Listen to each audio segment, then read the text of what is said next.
नमस्कार। आप सभी का बहुत बहुत स्वागत है हमारे इस विशेष कार्यक्रम स्वस्थ विचार में। मैं हूं आपके साथ आपका साथी विकास। दर्शकों, स्वस्थ विचार कार्यक्रम जैसा कि हम आपको बताते हैं और हम आपके लिए लेकर आते हैं ये कार्यक्रम, जो केवल एक कार्यक्रम ही नहीं है बल्कि एक तरह का जागरूकता अभियान है जो हम आप सभी के लिए लेकर आते हैं, ताकि आप घरेलू नुस्खों के द्वारा, आयुर्वेद के उपचारों के द्वारा, घर में इस्तेमाल की जाने वाली उन वस्तुओं के द्वारा अपना उपचार कर सके, यानी अपने आप को रोग मुक्त रख सके।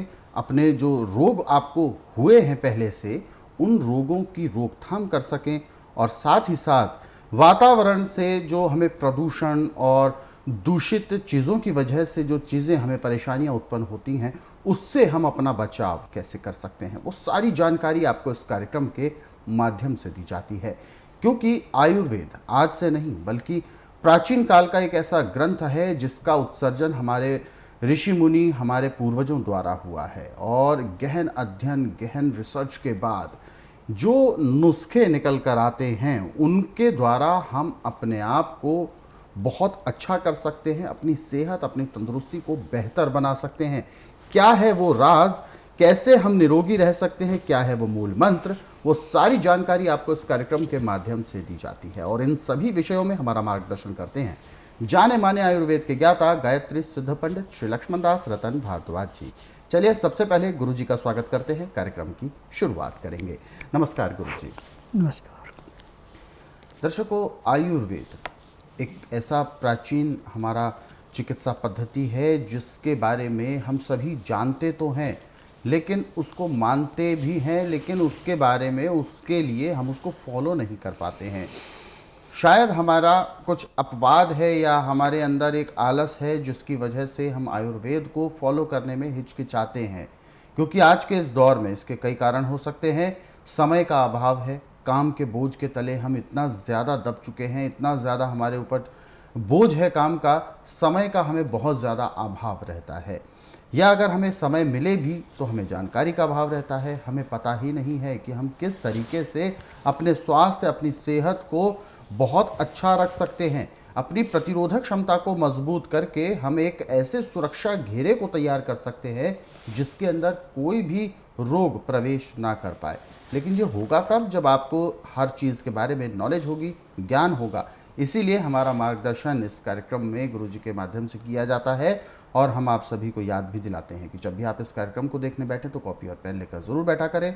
जो भी नुस्खे, जो भी उपचार आपको बताया जाता है उसको आप लिख ज़रूर लें, क्योंकि ये आयुर्वेद के प्रति जो एक अलख जगाई है, ये आप ही सभी के लिए है, ताकि आप अपने आप को निरोगी रख सके।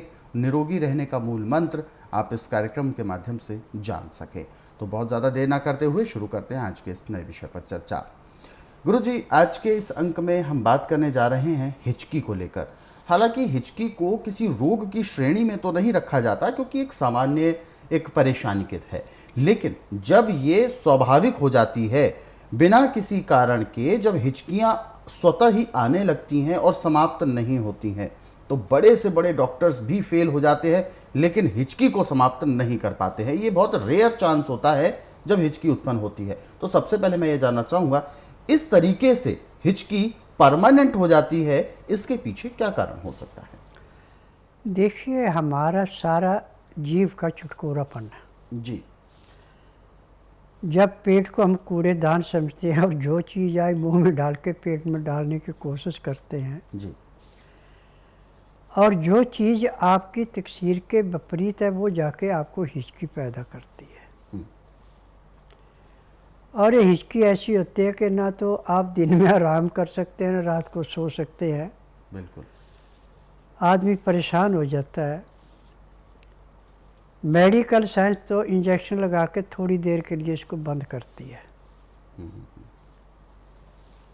परंतु पूरी बंद नहीं होती। जी लेकिन गुरुजी, हिचकी कई ऐसे केसेस में देखा भी गया है कि जानलेवा भी होती है। सांस भी अचानक से वो रुक जाती है, उस वजह से दिक्कत हो सकती है। जी परंतु स्वस्थ विचार एकमात्र ऐसा आश्रम है कि इसमें हर एक रोग की जड़ पकड़ी जाती है।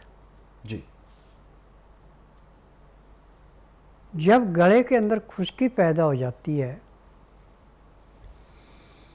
और उसमें हिचकी चालू हो जाए तो वो बंद होने का नाम ही नहीं लेती। तो ऐसे तो हिचकी को बंद करने के हमारे पास एक नहीं सैकड़ों दवाइयाँ हैं, परंतु मैं बार बार एक ही बात कहता हूँ आपसे कि नुस्खा वही अपनाओ जो हमेशा आपके पास हो। अब 108 वस्तुएं ऐसी है जो हमेशा आपके रसोई घर में रहती हैं,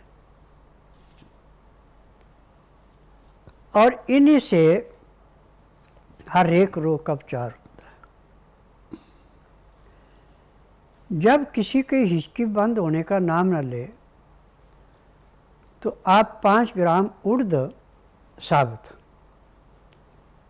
और 5 ग्राम हल्दी साबुत लेके सूखी हुई पीस के उसका पाउडर बना लें। अब इसको यदि आप हुक्का पीते हैं तो जहाँ पे आप तंबाकू डालते हैं वहाँ पे इस हल्दी और उड़द के आटे को रखें जो आपने जौ कुट किया है, इसके ऊपर आग की अंगारी रख दें जी।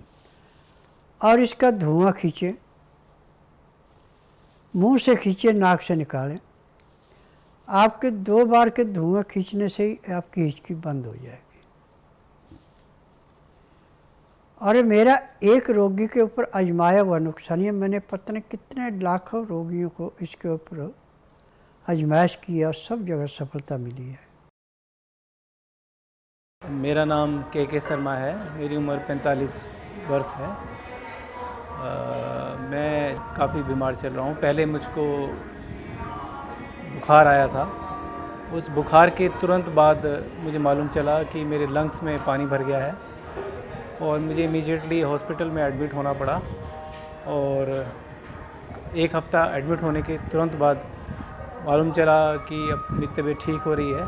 6 महीने मुझे टीबी का केस बताया गया और 6 महीने तक मैं दवाई लेता रहा, लेकिन 7वें महीने में जब एक्सरे लिया गया मालूम चला एक साइड में दोबारा से फिर पानी बन रहा है और ये करीब करीब 1 महीना तक पानी कभी निकाला गया, कभी फिर दोबारा से, इस तरह से करीब करीब 5-6 बार फिर जो मेरा पानी का लेवल था बार बार बढ़ जा रहा था। और फिर मैंने वहाँ से चेंज करके सरकारी हॉस्पिटल सफदरजंग में दिखाया। वहाँ पर भी उन्होंने मुझे एडमिट किया, लेकिन बताया कि टीबी का केस है और मेरे को दवाई का वही दवाई रिपीट करके दोबारा से फिर दे दी गई। और फिर मैं वापस आया तो लेकिन मेरी तबीयत और ज़्यादा ख़राब हो गई, मेरे को सांस बहुत ज़्यादा चढ़ने लगी। मुझे इमीडिएटली इमरजेंसी में पार्क हॉस्पिटल में ले जाया गया, दिल्ली में ही है, और उस हॉस्पिटल में मुझे एडमिट रखा गया, लेकिन उन लोगों से भी कंट्रोल नहीं किया हुआ मेरे से। तो इमीडिएटली मुझे वहाँ से उठा के एम्स में भर्ती कराया गया। वहाँ पे मेरी सर्जरी की, बायोप्सी भी किया गया और सारी रिपोर्ट्स आने के बाद मालूम चला कि टीबी का केस नहीं है। और लेकिन फिर भी पानी का जो लेवल था वो बार बार बढ़ रहा था, घट रहा था, कहीं से भी मुझे रिलीफ नहीं आ रहा था। फिर बाद में अभी मैं दोबारा से अगस्त के अंदर फिर मेरी दोबारा से तबीयत ख़राब हो गया और मुझे एम्स में फिर भर्ती होना पड़ा। भर्ती हो के बाद फिर जितनी भी रिपोर्ट्स आई सारे में टीबी का नेगेटिव था और कुल मिला के जो भी रिज़ल्ट आए उसमें यही पाया गया कि आपको टीबी नहीं है, लेकिन पानी का लेवल है वो बराबर बढ़ रहा था। मेरे को सांस लेने में तकलीफ़ होती थी। फर्स्ट फ्लोर पे चढ़ते मेरी सांस इतनी ज़्यादा चढ़ जाती थी कि मैं बात करने लायक नहीं होता था। फिर मैंने टेलीविज़न में गुरुजी का प्रोग्राम देखा, उस प्रोग्राम को देखने के तुरंत बाद मैं यहाँ पर आया और यहाँ पर मैंने मेडिसिन्स लिया। यहाँ पर मेरा 1 महीने से इलाज चल रहा है। इस इलाज के दौरान मैंने ये देखा है कि मेरा जो सांस जो इतना ज़्यादा चढ़ जाता था, मैं बोल भी नहीं पाता था। जैसे आप अब मुझे देख रहे हैं, मैं इस लेवल पे भी बात नहीं कर सकता था। एकदम से सांस इतनी ज़्यादा चढ़ जाती थी कि मुझे एकदम चुप होना पड़ता था। अब मैं जितना भी बोल रहा हूँ 1 महीने के अंदर ये फ़र्क आप देख रहे हैं।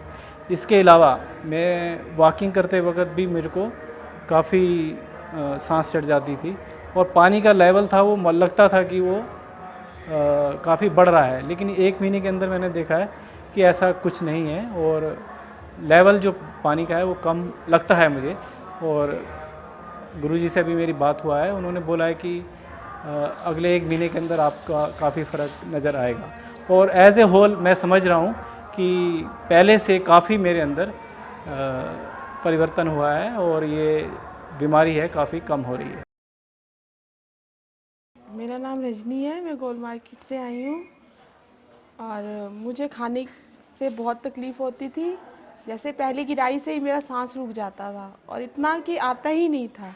मैंने 6 महीने तक बहुत इलाज कराया, आरएलएम, प्राइवेट, हर तरह के डॉक्टर, होम्योपैथिक सबसे इलाज कराया पर कोई फ़ायदा नहीं हुआ। इतनी घबराहट होती थी, सांस ही नहीं आता था, ऐसा लगता था अब आएगा भी नहीं। तो काफी बेचैनी हो जाती थी और जब तक डकार नहीं आता था सांस नहीं आता था। फिर हमने बाबा जी का प्रोग्राम देखते थे तो उन्होंने ऐसे इधर आए हैं, 12 घंटे पहले नहीं खाना होता है कुछ, तो उन्होंने जैसे ही मतलब नाड़ी परीक्षण किया तो विद इन 10 सेकंड के अंदर उन्होंने प्रॉब्लम भी बता दी और किस वजह से हुई ये तक बता दिया। आज मुझे दवाई खाते हुए 1 हफ्ता हो गया और मैं पूरा खाना खा रही हूँ। पूरा मतलब पहला एक्यूप्रेशर दिया उन्होंने तो इमीडिएट इसने खाना खाना शुरू कर दिया पहले एक्यूप्रेशर से। फिलहाल आगे बढ़ते हैं कार्यक्रम में और जो दर्शकों ने हमें संदेश भेजे हुए हैं हम उन पर भी चर्चा कर लेते हैं। और इससे पहले कि हम व्हाट्सएप मैसेज पर भी ध्यान दें, एक दर्शक और जुड़ गए हैं, उनसे पहले बात कर लेते हैं। हेलो, नमस्कार, क्या शुभ नाम है आपका? जी, कहाँ से बात कर रहे हैं आप? अपना सवाल पूछें, क्या सवाल है आपका, प्रश्न बताइए। जुबान में आपकी कोई दिक्कत है? जी, इनके जुबान में दिक्कत है, बोलने में ये अटकते हैं।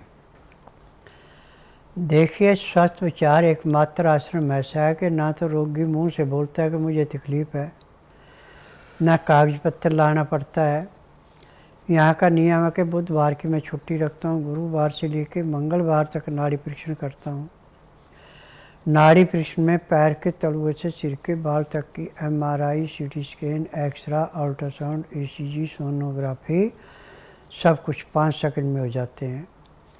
उसमें जो भी बीमारी मिलती है सब दवाइयाँ दी जाती हैं। दवाइयाँ खाने की हैं, दवाइयाँ पीने की हैं, मालिश करने के तेल हैं, आँख में, नाक में, कान में डालने की दवाइयाँ हैं। और एक दवाई आपको ऐसी दी जाएगी जो लिक्विड है, जो 4 चमचा आपने सुबह, 4 दोपहर, 4 शाम को लेने हैं। ऊपर से गाय का या बकरी का दूध पीना है।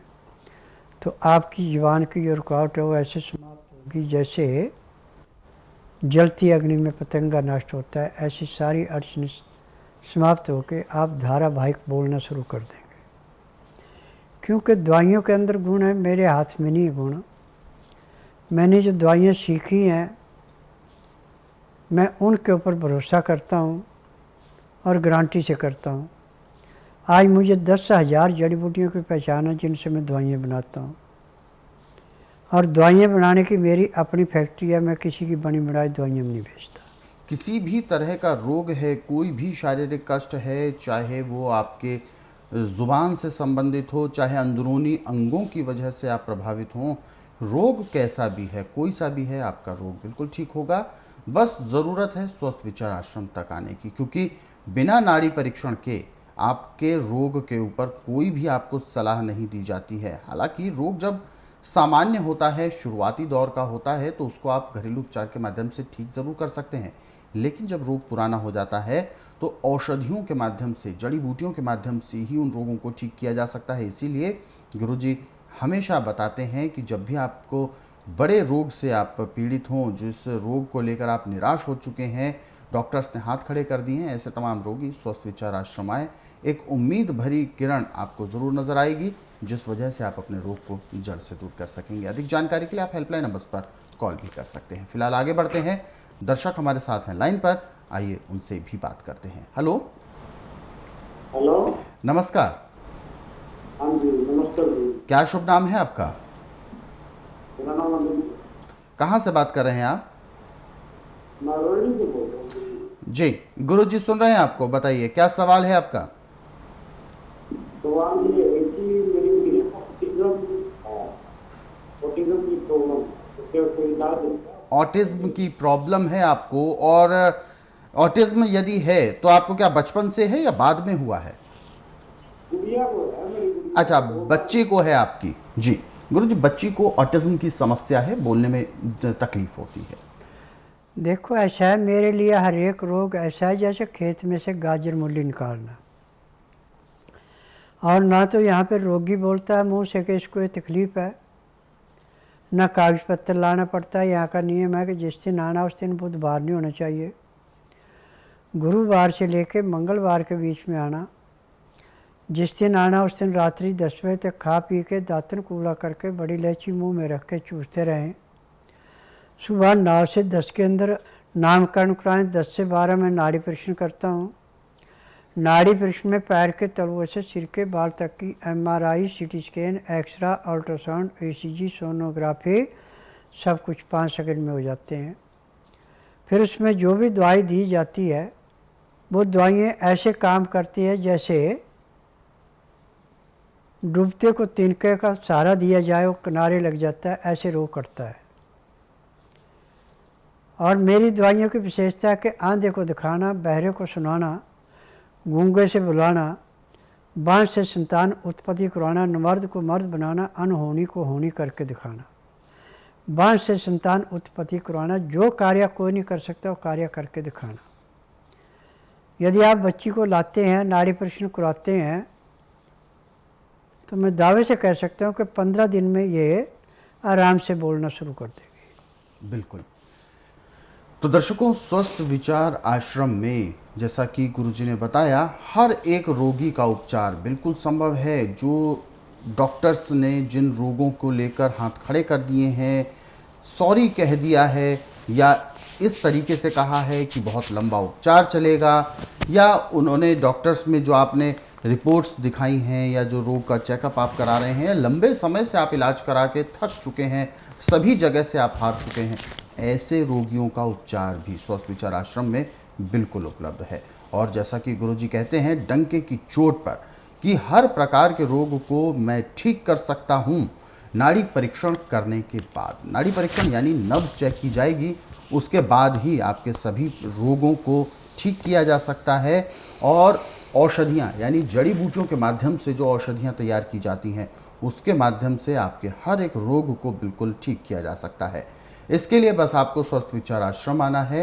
रोगी को 12 घंटे पेट खाली रखना है, पानी की एक बूंद भी नहीं जानी चाहिए जब भी नाड़ी परीक्षण होगा। और यदि महिलाएं हैं तो उनके लिए वस्त्र निर्धारित हैं, सूट सलवार में ही आएँ, साड़ी या किसी अन्य परिधान में आना वर्जित है। और साथ ही साथ आपको ये भी बताया जाता है तभी आपको दवाइयाँ दी जाएंगी, औषधियाँ दी जाएंगी, जब आप नियम परहेज़ों को मानेंगे, नियम परहेज़ों का पालन करने के लिए आप राज़ी होते हैं।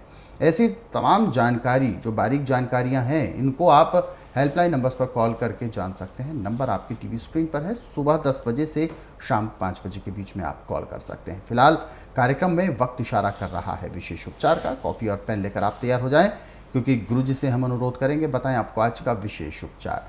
गुरुजी, आज के इस विशेष उपचार में हम जानना चाहेंगे भोजन। सामान्यतः हम जो भोजन करते हैं वो कभी कभी हमें दिक्कत करता है, भारीपन लाता है, लेकिन रात्रि का जो भोजन है हमें किस तरीके का, कितना हल्का करना चाहिए या भारी करना चाहिए, कैसा भोजन हमें रात्रि के समय करना चाहिए? देखो, रात्रि को जितना हल्के से हल्का भोजन करेंगे उतना अच्छा है। बल्कि रात्रि को मूंग की दाल और मौसम के अनुसार जो भी आपका अनाज है उसका दलिया, और दलिया भी बिल्कुल पतला, सख्त दलिया नहीं। और इसमें लहसुन, प्याज, अदरक, कच्चे को चटनी बना के रस तो पानी में मिला के पिए, और जो कचरा बचा उसमें मिला के खाते हैं, तो मैं दावे से कह सकता हूँ कि आखिरी सांस तक कभी आप डॉक्टर हकीम के पास जाने की ज़रूरत नहीं पड़ेगी, ना रोग होगा। जी, तो बिल्कुल जो भी आपको हिदायतें दी गई हैं विशेष उपचार के नाते, वो सभी आप ज़रूर पालन करें। और इसके लिए आपको बहुत ज़्यादा मेहनत नहीं करनी है। केवल अपनी दिनचर्या में आपको बदलाव लेकर आना है, अपने भोजन में सुधार लाना है। यकीनन आप अपने रोगों को अपने शरीर से दूर रख सकते हैं। प्रतिरोधक क्षमता को मजबूत करने के क्या हैं अचूक उपचार, वो सारी बातें आपको बताई गई हैं। ऐसे ही तमाम नुस्खे उपचारों को आप अपने सरल सुविधाजनक समय पर यदि पढ़ना भी चाहते हैं, जानना चाहते हैं अनेक रोगों को लेकर क्या हो सकते हैं उनके उपचार, तो उसके लिए आपको स्वस्थ विचार पुस्तकें अपने घर पर मंगवानी है। इसके लिए आप हेल्पलाइन नंबर्स पर कॉल करें, नंबर आपके टीवी स्क्रीन पर है। यूट्यूब के माध्यम से आप हमसे जुड़ना चाहते हैं तो हमारा यूट्यूब चैनल है स्वस्थ विचार सेहत की बात। इस यूट्यूब चैनल को आप सर्च करें, सब्सक्राइब करें और इन कार्यक्रमों को ज़रूरतमंदों तक शेयर ज़रूर करें। फिलहाल वक्त इशारा कर रहा है विराम देने का। गुरु जी, आपने अपना कीमती मार्गदर्शन दिया, आपका बहुत बहुत धन्यवाद। नमस्कार। तो दर्शकों, आज के इस कार्यक्रम में बस इतना ही। आप सभी लोग स्वस्थ रहें, निरोगी रहें, इन्हीं शुभकामनाओं के साथ हम आपसे लेंगे इजाज़त। अगले अंक में आपसे फिर होगी मुलाकात एक नए विषय के साथ। तब तक के लिए मुझे दीजिए आज्ञा। नमस्कार।